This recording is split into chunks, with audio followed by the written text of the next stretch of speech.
Bonjour. Alors, dans ce petit, très court vidéo, on va parler en général, en fait, des erreurs et des exceptions. Donc, un peu le lien qu'il y a entre tout ça. Donc, voilà. Il y a comme pas vraiment de préalable, en fait. Donc, petit rappel sur les erreurs en programmation. Donc, dans les langages compilés, comme le C# et le Java, il existe fondamentalement deux types d'erreurs. Vous avez des erreurs qui se produisent au moment de la compilation et vous avez des erreurs qui se produisent pendant l'exécution de votre programme. Donc, il y a des erreurs qui se produisent au moment de la compilation, c'est-à-dire pendant la transformation de votre code en, en programme exécutable. Donc, le programme exécutable, c'est le .exe ou le .dll. Et après ça, vous avez des erreurs qui se produisent au moment de l'exécution de votre programme. C'est pendant que le .exe ou le .dll s'exécute, qui donne un programme en exécution. Des fois, aujourd'hui, de nos jours, avec les... On a moins un peu le feeling de ce qui se passe quand on est dans Visual Studio ou même dans Linkpad, parce qu'on fait juste peser sur Play. Donc, qu'est-ce qui se passe? C'est que le code est compilé et exécuté avec un seul bouton. Donc, on a moins le feeling de ce qui se passe. Mais en réalité, il y a deux phases. Il y a une phase de compilation et il y a une phase d'exécution. Donc, les problèmes de compilation, quels sont-ils? Il y a des erreurs qui vont empêcher le programme de se compiler. Donc, vous avez quel type d'erreur? Vous avez des erreurs lexicales, donc essentiellement orthographiques, vous avez des erreurs de syntaxe et vous avez des erreurs de sémantique, c'est-à-dire de typage. Après ça, vous avez des avertissements. Donc, le programme compile, mais en fait, vous feriez bien de régler ces problèmes-là, sinon, ben, il risque de mal fonctionner. Donc, souvent, les avertissements, c'est une indication que vous allez possiblement avoir une future erreur à l'exécution si vous ne réglez pas votre problème. Après ça, vous avez des notices ou des remarques. Donc, votre programme compile, mais vous pourriez peut-être améliorer la qualité de votre code en portant votre attention sur les remarques ou les notices que vous fait le compilateur ou un outil qui est ajouté au compilateur peut-être pour vous aider à améliorer votre code. Donc, les erreurs qui se manifestent à l'exécution maintenant. Donc, quel genre d'erreur se manifeste à l'exécution? Ben, vous avez des erreurs de plantage. Par exemple, essentiellement, les erreurs de plantage, c'est quoi? C'est que le programme va générer une exception et il va planter.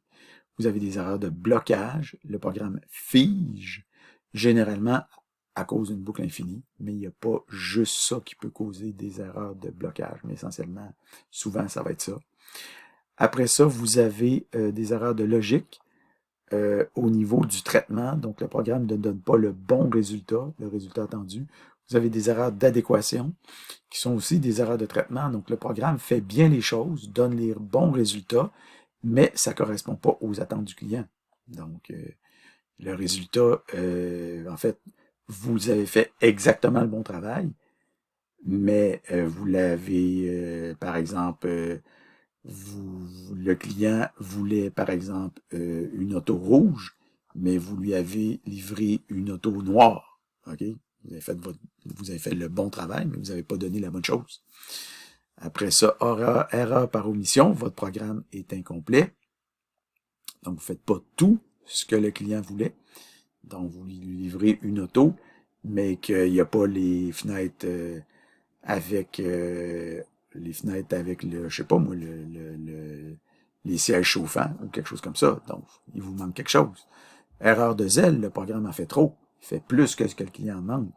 Erreur de lourdeur, votre programme est trop gourmand en ressources système. Donc, le programme en demande trop. Erreur ergonomique, le programme, l'interface utilisateur est bancale et lourde. Erreur esthétique, l'interface utilisateur est inélégante. Et finalement, erreur normative, votre programme contient plein de fautes d'orthographe ou il ne respecte pas une norme. Donc, il y a plein de types d'erreurs possibles que votre programme peut effectuer. C'est fou, hein? Donc, tout ça, c'est même pas des erreurs qui se produisent à l'exécution. C'est-à-dire, c'est même pas des erreurs qui se produisent au moment de la compilation, c'est des erreurs qui se produisent au moment de l'exécution. Donc, parmi toutes ces erreurs-là, il y en a une seule, tous ces types d'erreurs-là, il y en a une seule qui concerne les exceptions, c'est le premier type d'erreur, le plantage. Donc maintenant, on s'intéresse plus particulièrement aux exceptions. Donc une exception, c'est un mécanisme de signalement des erreurs qui se produit pendant l'exécution du programme.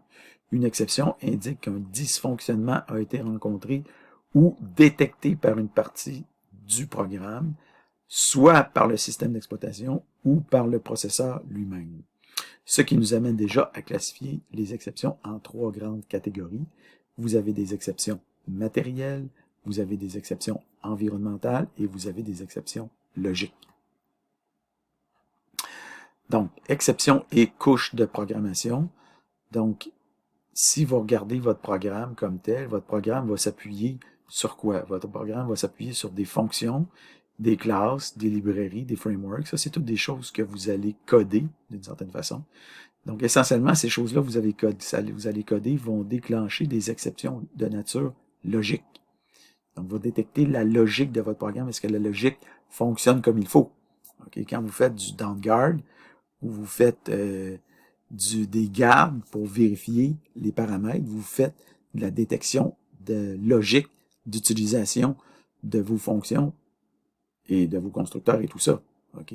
Exception logique. Le runtime.net, lui aussi, fait de la détection logique. Là, au niveau du système d'exploitation, lui aussi peut faire de la détection d'exceptions, mais à ce moment-là, des exceptions de nature environnementale. Et finalement, lui-même, le runtime.net, les fonctions, tout ça s'appuie sur le runtime.net, qui lui-même s'appuie sur le système d'exploitation, qui peut générer des exceptions environnementales, qui lui-même s'appuie sur le matériel, donc le CPU, la mémoire, et qui peut déclencher des exceptions matérielles, de nature matérielle. Donc, les exceptions de nature matérielle, c'est une exception de l'origine et le processeur lui-même.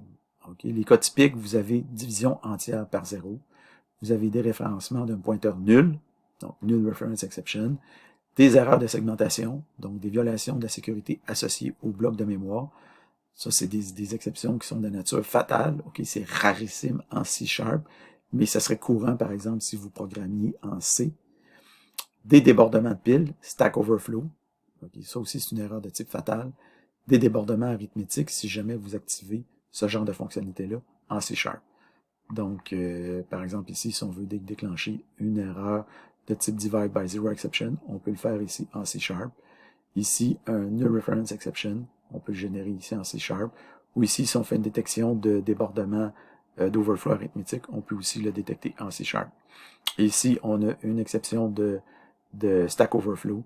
Donc, ça, on a défini une fonction, puis on l'appelle elle-même. Donc, la récursivité, on réserve ça à Prog3, mais c'est juste pour vous montrer un exemple de récursivité ici. Donc, vous n'avez pas nécessairement à comprendre à comprendre ce truc-là ici. Là.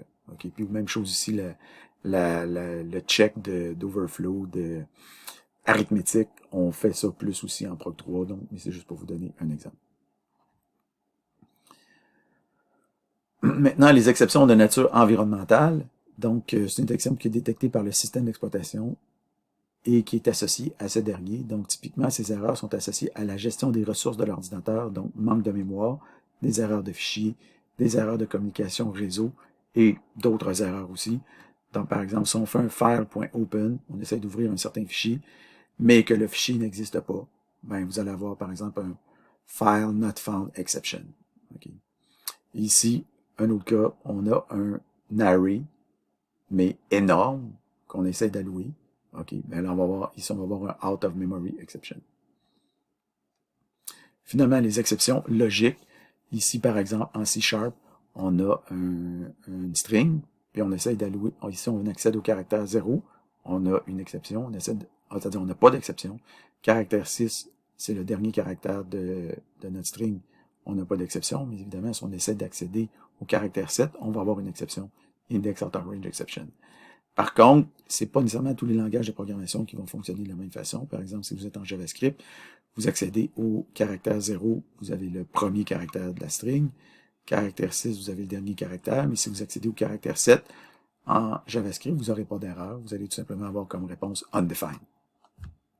Parce que le JavaScript est plus permissif que le C#, donc il ne vous donnera pas d'exception, il va juste vous retourner undefined.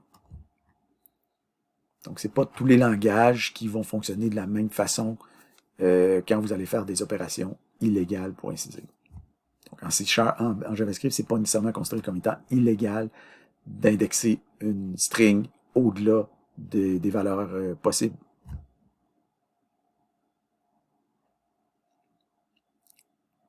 Donc, d'autres cas d'exception logique qui fonctionnent pas. Bon, par exemple, ici, si on essaie de créer un array avec un nombre négatif d'éléments, ou alors ici, si on essaie de convertir un entier, mais de le caster vers un caractère, ou si on essaie de parser une string vide comme étant un entier. Donc, tout ça, ça donne des exceptions logiques.